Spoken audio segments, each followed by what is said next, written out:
we are the lesson for our kids. Yeah. So to not do the hard thing yourself, they will never do a hard thing. Mm-hmm. They're watching mom and dad do hard things, getting them outside. People are really worried about how their kids are going to act in a public setting like that, on the mountain, at the lake, at wherever you're going to the beach even, these outside areas that are public. People get real self-conscious about what their kids might do, so therefore they avoid those situations. You will certainly hear our kids crying and whining. And it's a lesson, like they're gonna do that in public, but you will also see us publicly parent. And And it'll be a witness for whoever's watching, and it'll be a hard lesson for us to try to figure it out in the moment, but like I love what's on the other side of hard lessons. Today, we got to do a fun interview with Jeremy and Audrey Roloff. They are the New York Times bestselling authors of A Love Letter Life. You guys have probably seen them around, I'll be honest, from like Little People, Big World.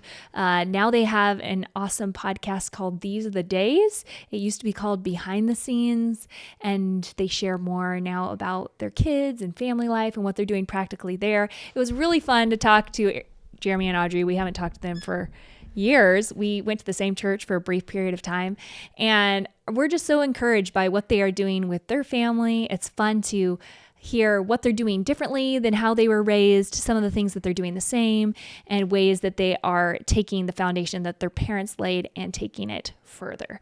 And so I think you guys are going to be very, very encouraged if you're raising a young family. Yeah, this was really fun. I felt like it was one of those conversations where it was like, no way, you're excited about that. I'm excited about that too. Yeah. And they were talking about new things that they were doing, and you and I were looking at each other and we're like, well, we need to do that too, because it's really fun to hear the energy that they have behind their family and their marriage right now. Before we jump in, I do want to tell you, we've got a brand new thing for you all. Do you guys care about family culture? I care about family culture. We cared so much about it that we created a free webinar and printable for family culture. And this isn't like a new program or a new course or anything like that. We just didn't really know where to put this. And so we're like, well, let's make a webinar and just offer it for free to anybody that's interested, because we've taken so much from our childhoods, our upbringings. You know that we care deeply about the families that were brought up in, and we've taken a lot from those cultures. But then we also want to do some things differently. And so we're kind of talking about not just the big picture around culture, because I think that's an easy thing to do, is kind of talk big picture culture.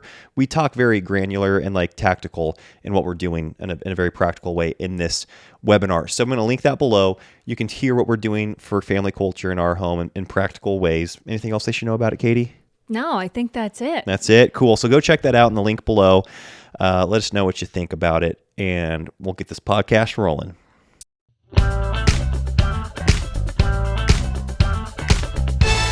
The Now That We're a Family podcast. Well, Jeremy and Audrey Roloff, I tell you what, it's such a fun treat to be able to speak with both of you today. And, I'm curious from like a selfish standpoint, and then also I'll ask for our listeners, like what in the world are you guys doing these days? I feel like you guys are known for so many different things, whether it's the TV show, your best-selling book, your podcast, or they know you online. But like when you bump into a friend now that maybe hasn't seen you for a few years, like what do you tell them you're doing with your life?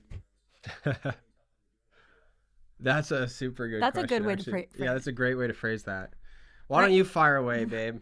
Right now I say surviving. No, but, we've been in the thick of it the past 7 months. So I'm pregnant with our fourth baby, and we've been basically since the time that I found out I was pregnant, living with my parents and doing a remodel to our farm property that we bought a couple years ago.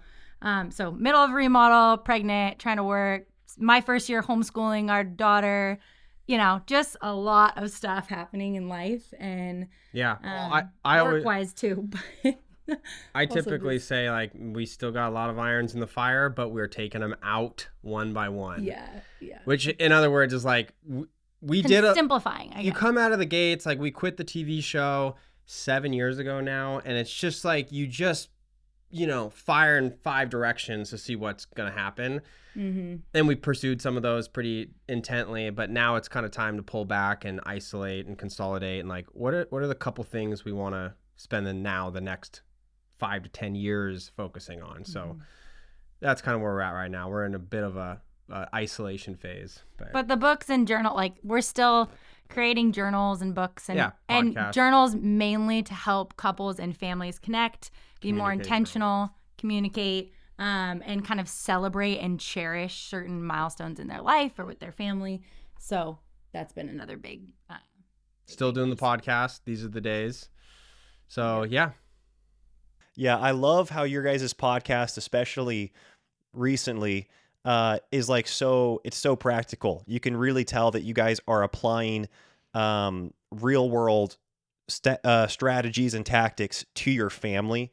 And that's not, I mean, your guys' content has always been like practical and relevant and coming from a sincere place. But it seems like especially recently, just the topics you're speaking to, and maybe I feel it because we're in a similar stage with the age of our kids and, you know, we want to be intentional as parents. I'm like, oh man, I'm interested in every topic. And is that the case where it feels like it's more real-time relevant, or is that just me? Does it feel more relevant to you as you guys are creating this content? I think it's interesting you say that, because I would say I absolutely think this is probably the realest our content has been lately. It's almost like, well, no, we took a 2-year break at the podcast because we felt kind of like we didn't have stuff in us. You know, we kind of shared everything we got, and we're like, okay, got to refill. So like, we don't be scared to made pause. A dumb business decision and shut her down for 2 years. And then we relaunched because we had so much bubbling that we like really felt we wanted to share. So, and that was back in the fall. So now I feel like we've definitely been, for the season we're in right now and with what we've been learning and are passionate about, it's been like that's super good context, because we really feel like we have some important things to share these days. So we jumped back into the content saddle podcast wise. And then 2, what I was going to say is I feel like the gatekeeping's kind of off. Like we just feel a lot lighter and a lot freer. Like, try to cancel me. You know what I mean? Like, because you can't, like, but you can go ahead and try. But I think that game's kind of over, you know? Yeah. And it's not like it gatekeeped us too much, but it was definitely some like turbulent waters out there for a while where like, if you said the sky was blue, who knows, you know, where you'd end up for simply stating what used to be a fact, now is not somehow, but still is. But so now the gatekeeping's kind of off, and I definitely feel like our content's kind of reflecting that these days. But yeah, a lot of it's just what we're experiencing, what's working for us, and like you guys just try to bring value to people. Yeah, do you guys feel like that's been like your audience has shifted, or your audience has just chilled out as I feel like the internet has grown, like polarization has become more, people are more comfortable with it. It's kind of like, okay, these people have strong beliefs, these people have strong beliefs. You kind of find who you connect with instead of just thinking everyone should think like you. Yeah. I feel like for us, we have an interesting history because we come from TV. So it's this. We've had to tell our audience what we're about. Yeah. Like they didn't start following us because of what we're passionate about. We've had to distill our audience. Educate. So like we started with millions and have been slowly distilling them into like what we actually care about. Into the people that are interested in what we're interested in and want to know and grow with us. People are dropping off. Whereas most people start their content or their podcast or whatever it might be.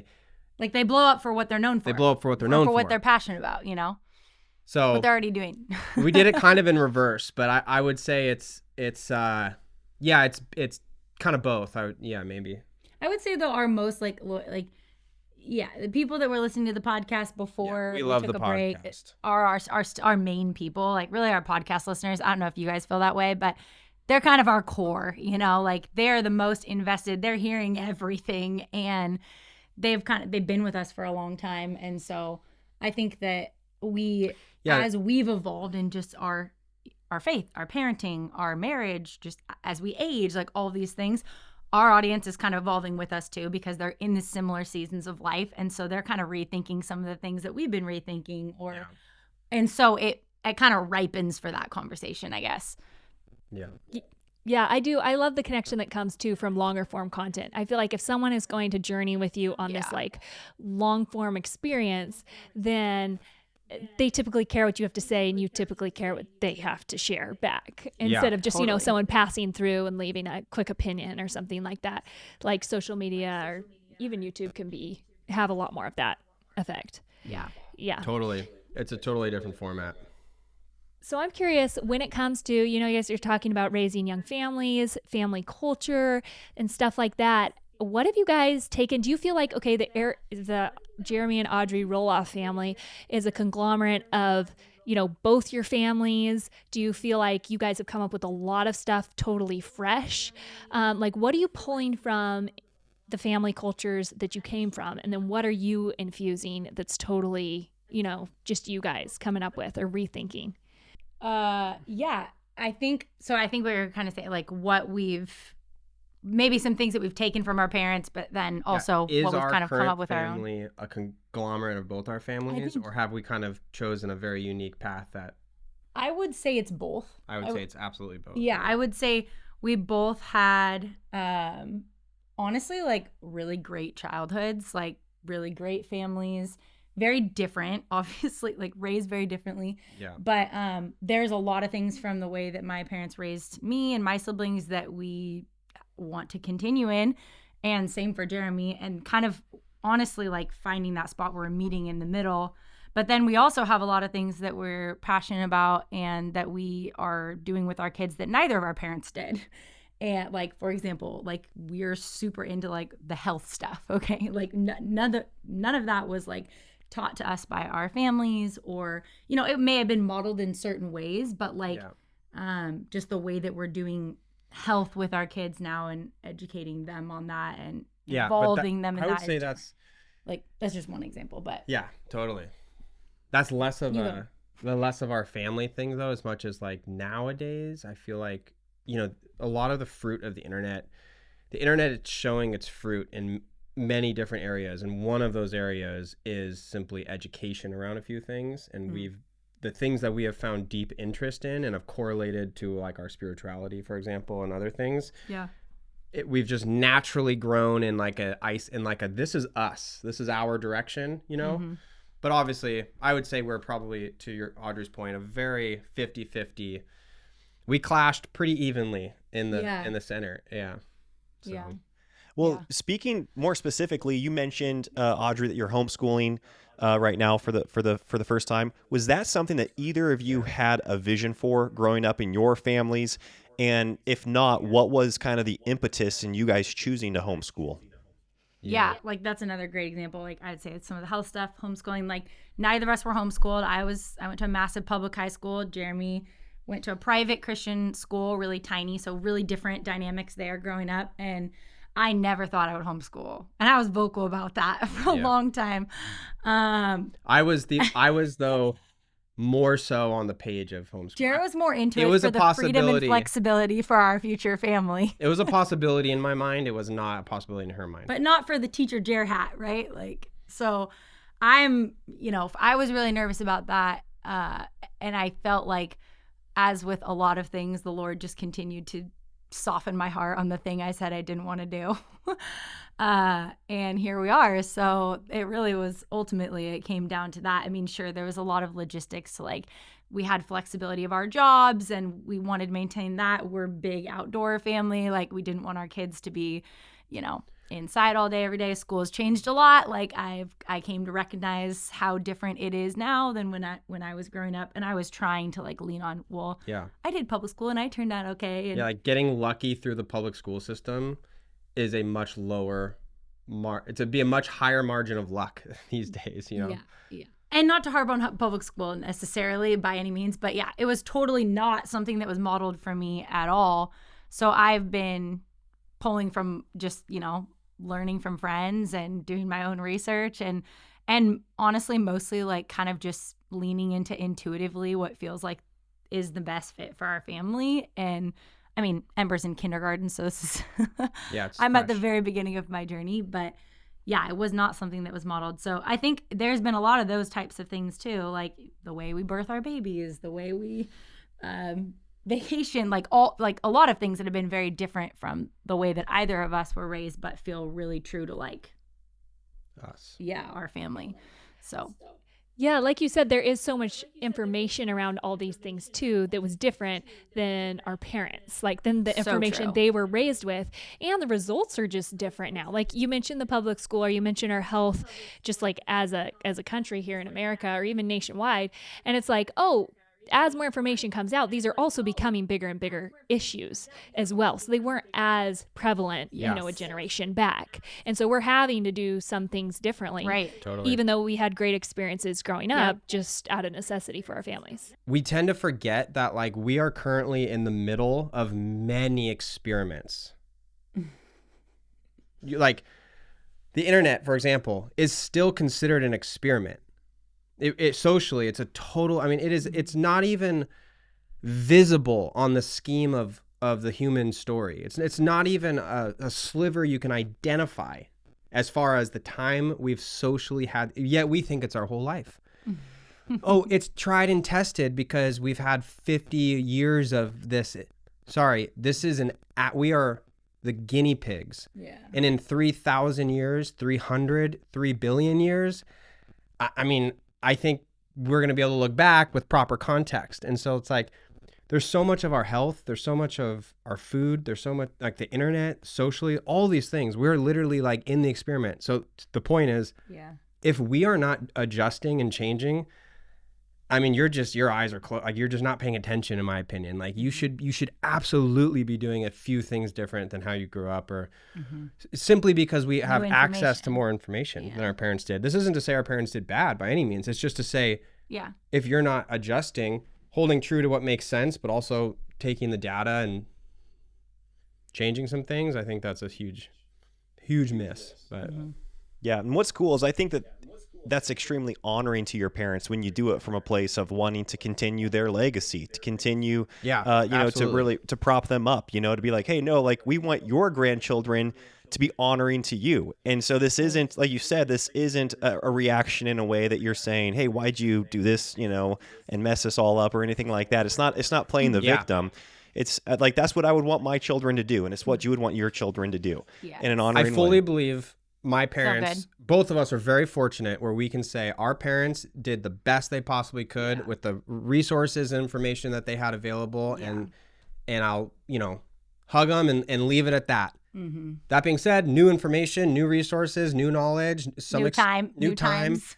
So it's all a good, healthy progression, but good. Well, I'm curious kind of around the same subject, but more pertaining to marriage. You mentioned towards the beginning that, after leaving the TV show, there was like a bunch of things, you were throwing noodles at the wall, kind of, so to speak, and seeing what stuck. I'm curious as to what marriage was like through that, because, Katie and I are both entrepreneurial. We both have too many ideas than what we know what to do with. And we've at times felt the strain of when I had these ideas and she's had those ideas. And then we've also felt the power of when we're really aligned on those ideas. So what has that journey been like from a marriage standpoint? As because I think when we met you guys, you were living in Bend, and you were considering going back to the valley, to the farm, but it was kind of a back and forth situation there for a bit, is what I remember anyways. And so I'm curious as to what that marriage dynamic was throughout that journey. Man, it's so funny because like when you look back, when you're in it, you don't really see what was actually going on. But then like when you look back, obviously you can kind of pick out a few things. If I were to pinpoint it, we've always been highly, highly, highly interested in communication. And communication, because it's obviously communication is the brain like two realities interacting, right? It's like, how does my reality understand your reality? And then words is a technology the brain uses to communicate the two realities. Body language is a technology to communicate the two realities. There's all these different things. And I feel like if I were to look back on those times, we were very much, our marriage, we were learning that communication dance. And we knew it was important, but I would say, and we gave it a lot of emphasis, but there was definitely we're much more seasoned in it now, obviously, as you should be later, 10 years into marriage. But like, I would say we were learning how to communicate, because we had two very different styles of doing it. And so like we had all these big ideas. I wanted to do this, but my way of doing it was different. And so how I communicated my reality, my way, my history, my upbringing, my dispositions, how my reality interacted with her reality If they miss each other, that's the conflict. If they can harmonize, that's obviously oneness, harmony. And so that was really our game, I think, when we were starting all of our, Beating 50% businesses. The reason we started Beating 50% and the reason we wrote the Marriage Journal and A Love Letter Life was kind of for us to express and work out all these ideas we were thinking about marriage, about communication. And it was kind of like our creation, our outward expression of our inward journey. Yeah. That's kind of how I would say it. Totally. But communication is what is at the end of the day, what like our marriage during that time was figuring each other out, I would say, which it should be in that season. Yeah. And we were doing a lot of things to force us to figure each other out pretty quickly. Yeah. Yeah. Same with you guys, right? I think that like working together, I think we always had I truly actually think we work together really well. Like, and sometimes that's to our own detriment because we just can get into our strengths and operate in those strengths, and we can work together really well when it comes to raising the kids, and we can work together really well when it comes to entrepreneurship and business stuff and running our home, and like we kind of just know where to meet each other at each other's needs and fill the gaps, and we kind of intuitively have gotten better at that over the years, but that's always kind of been there, right? Yeah. Like, I feel like we've had a strong that. It's been hard to break out of that, of like the working together side of things, and get our headspace more around the like, okay, yeah, sure, we can operate really well together on like a functioning basis, on like how our life is moving forward and scheduling and all of that, and even a business level. But then how do we get out of that to like connect here, and on a more deeper level? And I feel like that has always been something that we've had to be more intentional about, which again is why we've kind of created a lot of the resources to help us to do that, hence the Marriage Journal and other things like that, just ways that we can be more intentional. Like you guys, our work doesn't really shut off unless we shut it off, whereas there isn't really a coming home and like we have our time. It's just muddled. It's all muddled. Which there's a lot of good to that. I think a lot of people say that and they say it as if it's a bad statement. I'm not saying it's but I actually think like we have so much understanding for each other's lives because we do so much together that is really bonding in and of itself. Like just the knowing that we have and the noticing that we have for each other. So I think it's actually really good. But there is times where we feel like, okay, we need to pull ourselves out of this like train moving forward and kind of pause together to reflect on some of the deeper stuff. Hence the tools and resources we create to could you help ourselves do that. Touch on that a little bit. Like, what are some of those things? Our audience might be familiar with your marriage journals. They might not. So what are kind of some of those tools that you guys use to connect on that deeper emotional level? Yeah. Thanks for asking that question. I would say the main tools, we made something called the Marriage Journal, and it's super simple and basic in nature, but it's totally profound with like how it functions psychologically for people. It's currently being used worldwide by churches, counselors, marriage counselors, small groups. It's really grown. We have it in Barnes and Noble now. Like they're like, this is amazing. They took it. So it's really become a phenomenal, tried and true, tested resource by many professionals in the world. The core of the journal is 6 questions. And it's like most couples can identify something their spouse did in a week that upset them or even upset the spouse, but very few can actually say what brought their spouse joy. It's just one thing. And we know that. And that's the first question. And that's the first question. What brought you joy this week? So you just answer that question. Super simple, super basic, but it will mentally have some significant ramifications by starting with joy, gratitude, thankfulness. Knowing what brings your spouse joy it's a huge thing to know throughout the week. What's one thing I can do for you this week is another one. Is there any conflict, unconfessed sin or hurt that we need to resolve? Like, yes, we ask that every week. So it's every week. That opportunity to talk about maybe the little things that like came up that there was not a good time to talk about. And we all know little things become big things if they're unaddressed. And so every single week you can snip the fuse to the bomb. Snip it. Every single week you're just diffusing future problems.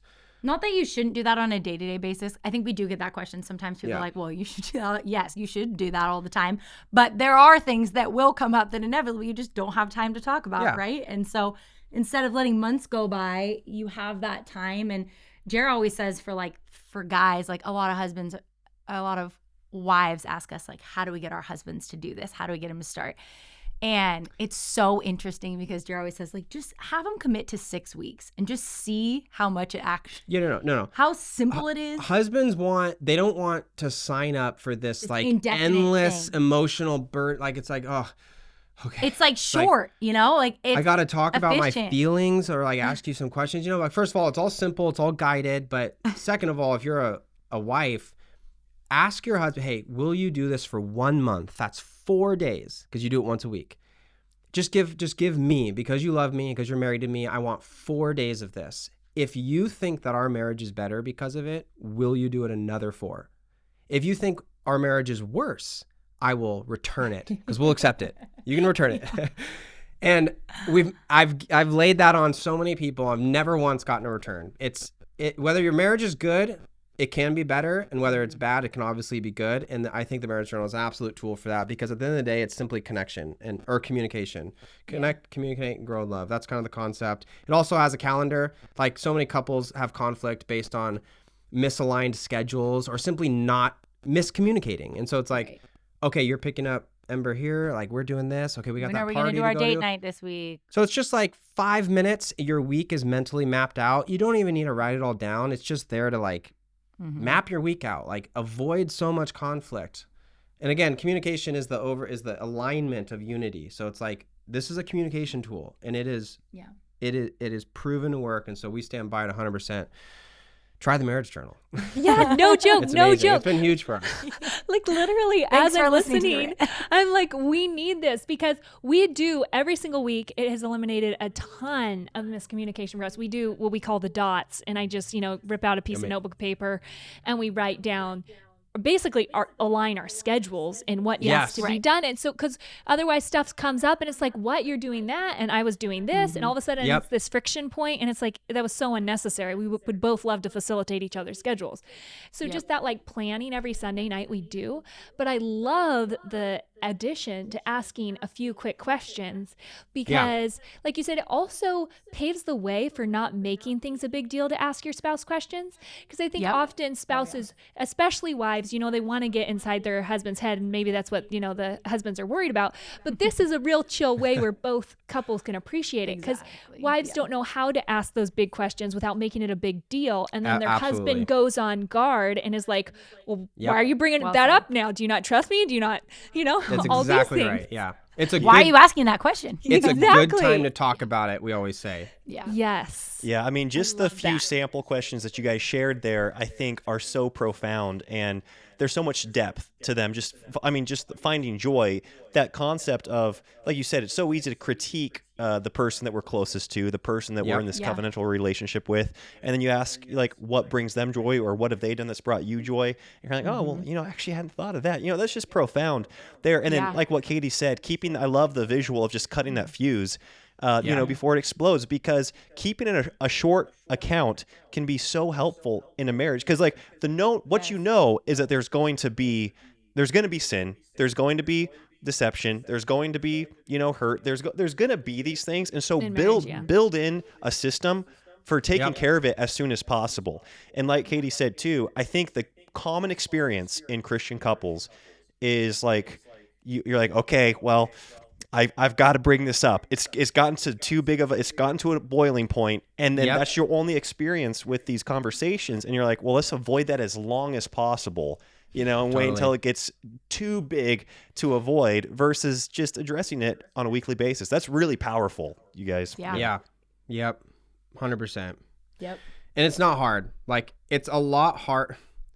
What do they say? Oh yeah, it's much cheaper to take care of your health every day than it is to take care of cancer or something. Like, just do the easy thing every day and avoid the massive blow up argument in the future, right? I mean, it's the same thing, like all affairs all affairs start by one innocent person making innocent decisions that ultimately add up to deception. But like that one coffee date's totally innocent. Those text messages, totally innocent. Text messages turning into intentional, showing up at the same time at work, totally innocent. But my point is, it just grows, you know what I mean? And it's like what started out as innocence will eventually become potentially a problem unless it's discussed or talked about. And so it's like, just talk to one another, like unify. And they're not like, okay, we're not holding back the questions by any means. You can see the questions on our website, so they're all there. If you want to print them out and do the free version on your own, go for it. But like the other questions, like one of the questions is that we end with is, what's a dream, craving, or desire that's been on the forefront of your mind this week? So they're fun. Like it's not all that one that diffuses the bomb is like the hard one every week, right? But the other ones are a little bit more like, how can we understand each other, love each other better this week, you know? Not every single, but I would say 8 out of 10 of our,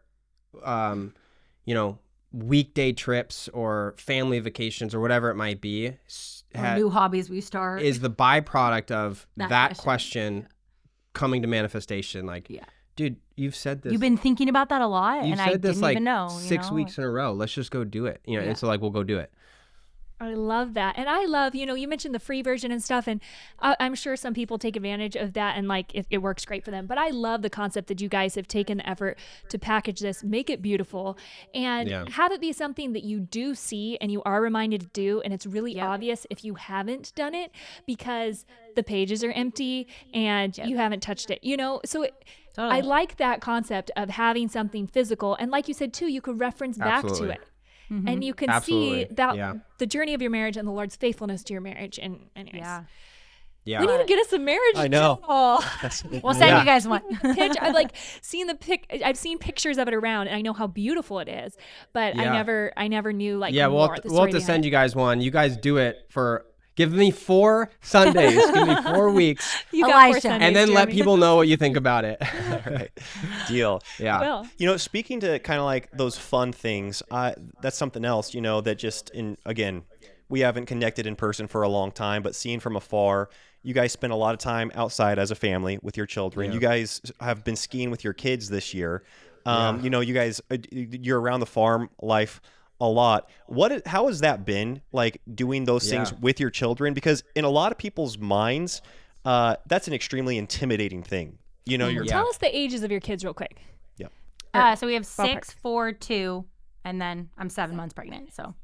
Yeah, so little family. Most people think you can't do stuff that you enjoy doing with your kids until they're like in high school, or at least elementary. That's a great question, Elisha. Yeah.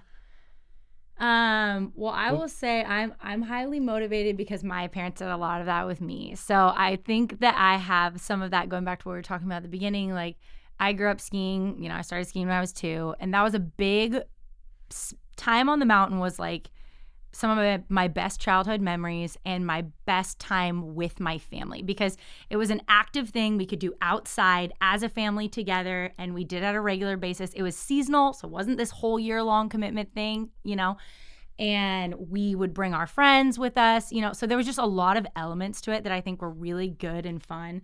And so partly I would say I'm highly driven by that.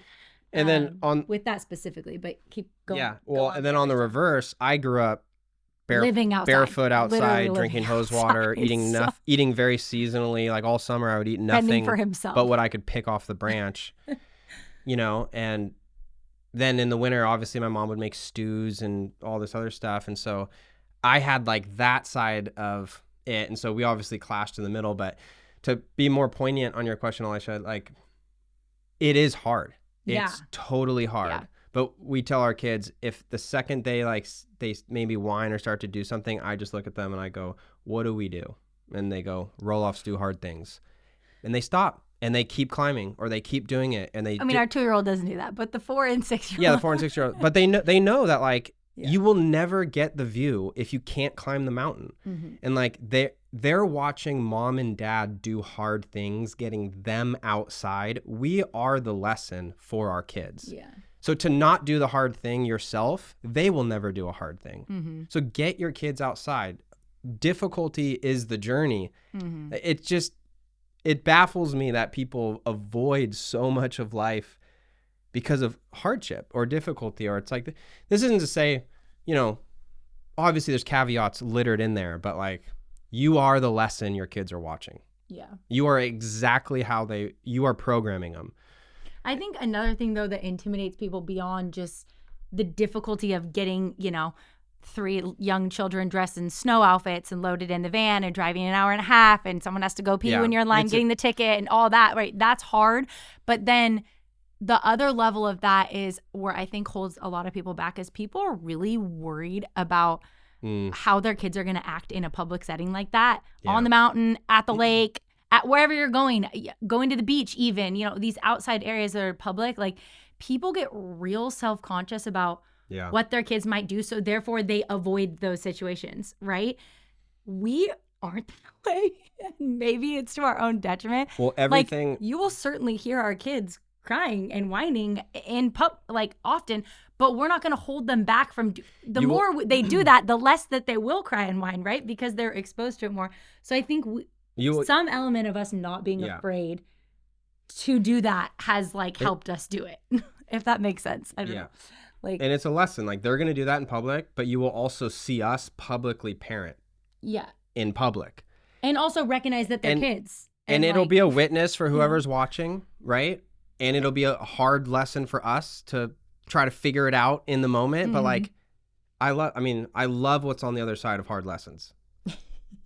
It's the truth. It's the fact. So yeah, well, I really do think that is such a powerful thing to be able to exemplify to your children, and then also proactively teach, and just having language around it that Roloffs do hard things. And then because isn't it pretty crazy now how you can get through your entire life not doing very many hard things, totally. It's insane. And yet the fulfillment, the reward, the life that is lived on the other side of hard things. And we want to flex that muscle for our children as early and often as possible. And it's really fun to hear.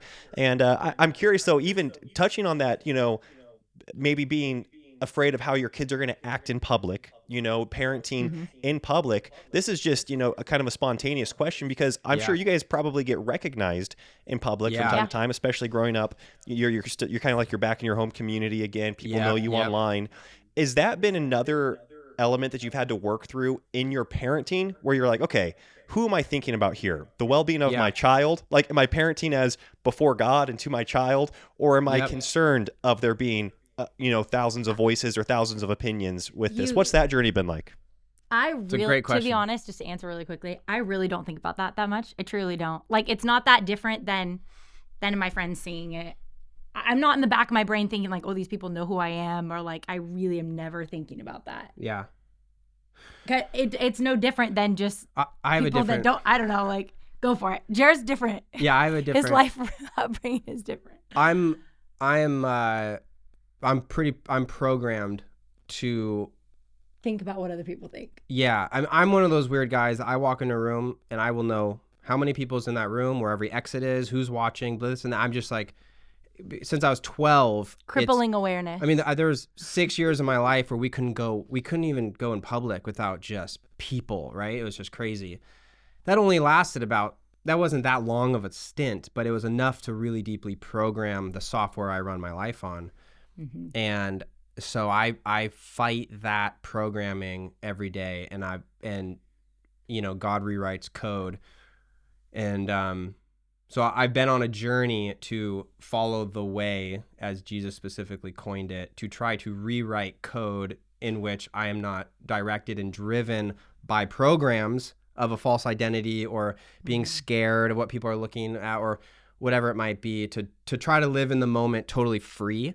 And that's been a really interesting journey for me personally, but I struggle with that. I totally struggle with that still. It's very much a thing I think about a lot.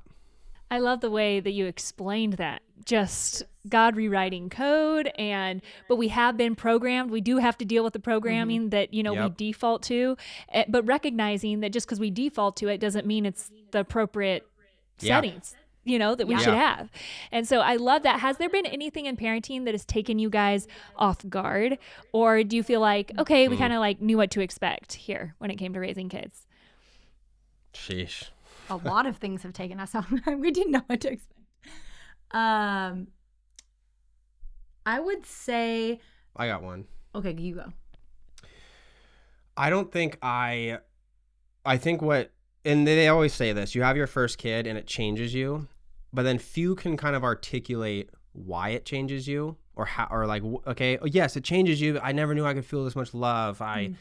You know, you have all these emotional responses to holding blood of your blood, you know, with a soul in it. And like, you're responsible for programming this baby, you know, of like, how are you going to view the world? Because how I live will be the programming. Back to the hiking thing or the doing hard things. It's like, your kids will, I wasn't prepared for the level or the degree that I was shook off of my high horse of like, they're going to listen to me, but at some point they're going to figure me out. Are your kids, and we have young kids, and I'm already seeing like our oldest 6.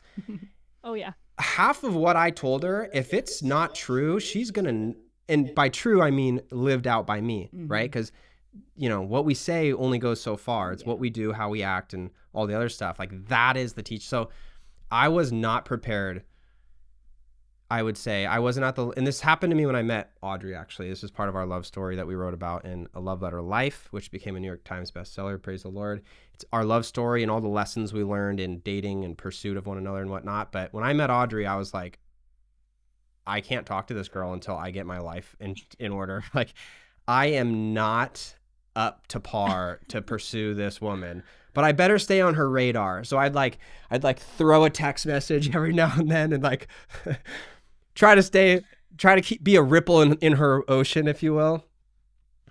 Anyways, kind of fixed myself up. When we had kids, I was not prepared to realize like, oh wow, like I need to change. I need to live this way and be this person, not just say, think, and know.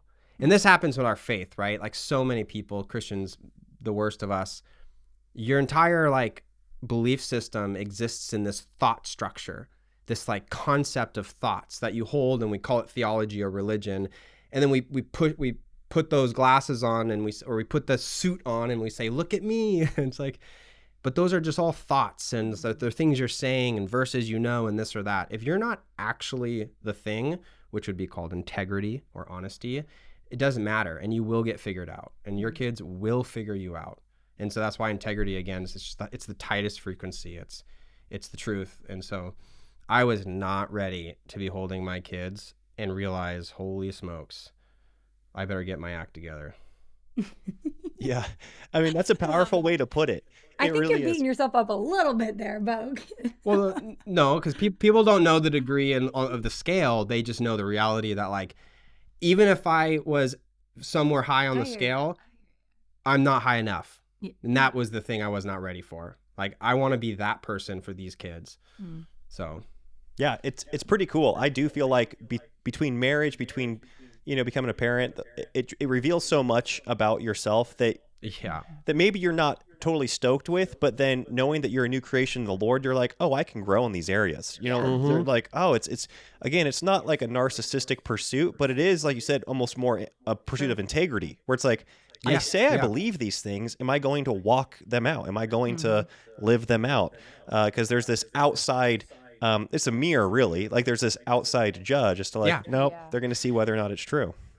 Exactly. If you tell your kids generosity is important, but they've never once seen you give $1 to someone, not saying that's the only way to show generosity, but it just goes to show when they are 18 and someone tells them generosity is important, they will either have to believe the words or sorry, if someone says generosity isn't important, they will either believe the words the same way they believed yours, or they'll say, I don't agree. I think it is important because I watched my dad do this. I grew up with this example. It's crazy. The kids are so amazing. I mean, they are, because of their new creation, we get to become new creations. Like, it's this cycle of learning from them. You know what I mean? And obviously we pursue the Lord for the ability to do so, but the lesson comes from like, to them belong the kingdom. I mean, it's just so crazy. Like, and it's not just the new creationness of them, but it's their state of consciousness, like their innocence, their integrity, they say what's on their mind. There's no ego or yet there's no flesh developed. They haven't been programmed by the world, right? They're not wearing a bodysuit that they get to describe with fancy words and call it some form of theology. You know what I mean? It's just, you get what you get with kids, and that's why to them belong the kingdom, but in my opinion. Yeah. And I think the Lord's so gracious to just keep awakening that like sensitivity in us and that humbleness before him. Because, you know, you mentioned getting married. Like you think you're pretty great and then you get married and you're like, okay, I'm aware that I have some work, you know, the Lord needs to continue in me.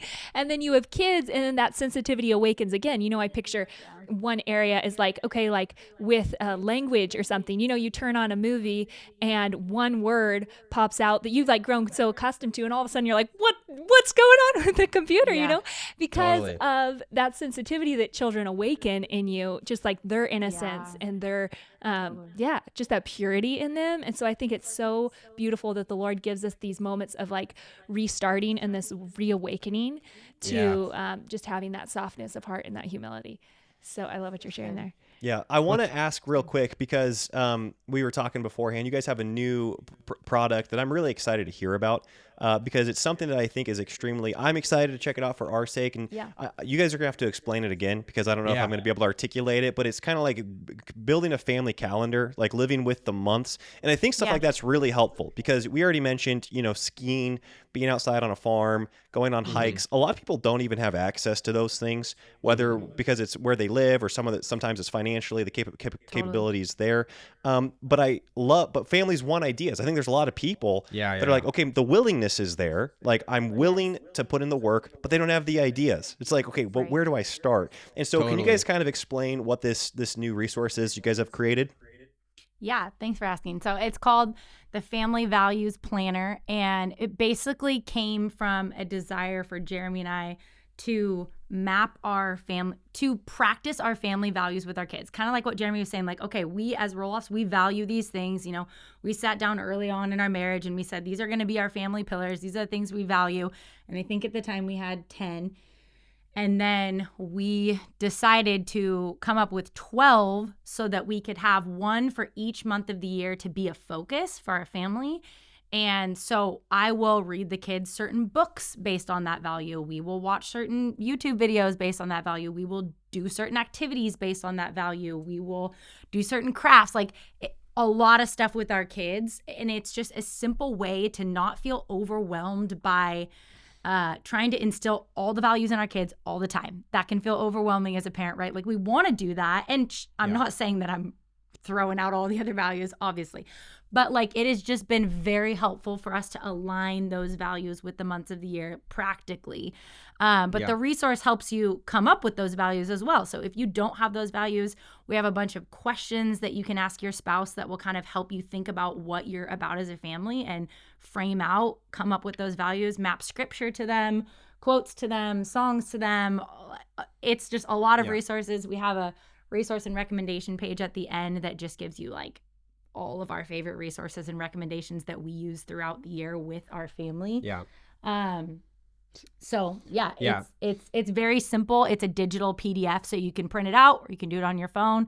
It's meant to be something you go through with your spouse kind of like on a weekend, or we also recommend for people like if you can't find a good time, like when's your next long car ride? It might be, you know, like we get a lot of good stuff done like in your next long car ride, right? So it's $15 printable PDF. You can print it out, do it on your next long car ride, and then it might just set you up for like a way more intentional year as a family and feeling less overwhelmed by the dauntingness of wanting to teach your kids all these things but not really knowing how to do it. So I love that. You guys are like the epitome of practical. And I just love it because you have the big vision, but then that's what people want because we hear a lot of voices sharing this big vision piece and it's like, okay, my eyes have been opened. This is important.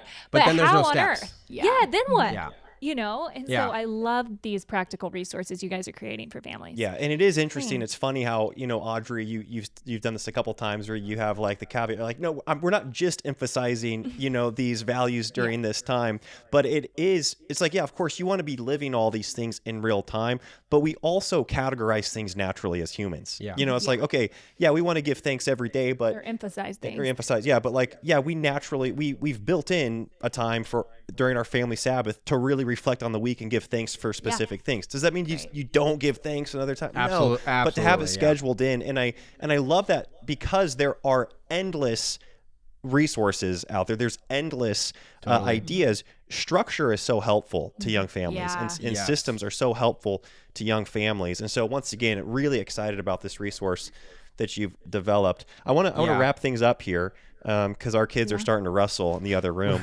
and it's like we're on borrowed time at this point. As they should. Exactly.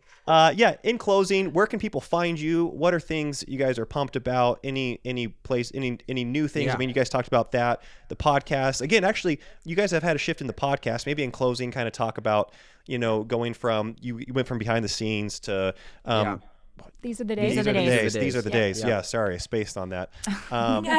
There you go. And I love that you said early on there, like, hey, take a break if you don't have something to share. You know, like you guys stepped away and then you grew. And I think that's honestly, we were talking about that last time. Literally, it's so liberating to be like, hey, this isn't the season for this, and to step away. But with that, what are you guys currently doing? Where can people find you? And just any other parting words you guys want to share. Yeah, the podcast is These Are the Days, so it's on Apple, Spotify, wherever you listen.